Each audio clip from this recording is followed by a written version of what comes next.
Speaker తీర్పు తర్వాత Jagtial MLA Sanjay సంచలన వ్యాఖ్యలు చేశారు.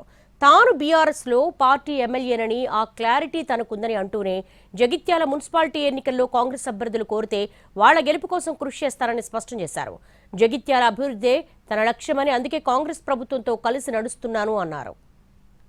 నేను ఇప్పటికీ బీఆర్ఎస్ నేను కాంగ్రెస్ ప్రభుత్వంతో కలిసి పనిచేస్తున్నా. ఈ ఎలక్షన్లో కాంగ్రెస్ అభ్యర్థులు గెలుపుకు నువ్వు కోరిన వాళ్ళని కొందరు కోరకపోవచ్చు, కోరకపోతే నేను చెయ్య. అంతకుముందు నాతో బీఆర్ఎస్ తోటి ఉన్న సహచరులు ఉన్నారు, వాళ్ళు కోరితే కూడా నేను సహాయం చేస్తా. ఇక్కడ ఉన్న వాళ్ళకి ఇబ్బంది కాకుండా, ఈ స్టేజ్లో ఉన్న వాళ్ళకి ఇబ్బంది కాకుండా ఉంటే క్లారిటీతో ఉన్నా.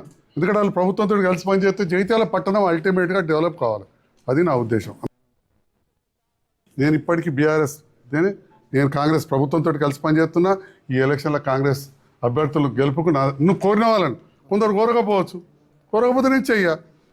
అంతకుముందు నాతో బీఆర్ఎస్ తోటి ఉన్న సహచరులు ఉన్నారు, వాళ్ళు కోరితే కూడా నేను సహాయం చేస్తా. ఇక్కడ ఉన్న వాళ్ళకి ఇబ్బంది కాకుండా, ఈ స్టేజ్లో ఉన్న వాళ్ళకి ఇబ్బంది కాకుండా ఉంటే క్లారిటీతో ఉన్నా. ఎందుకంటే వాళ్ళు ప్రభుత్వంతో కలిసి పనిచేస్తే జగిత్యాల పట్టణం అల్టిమేట్గా డెవలప్ కావాలి. అది నా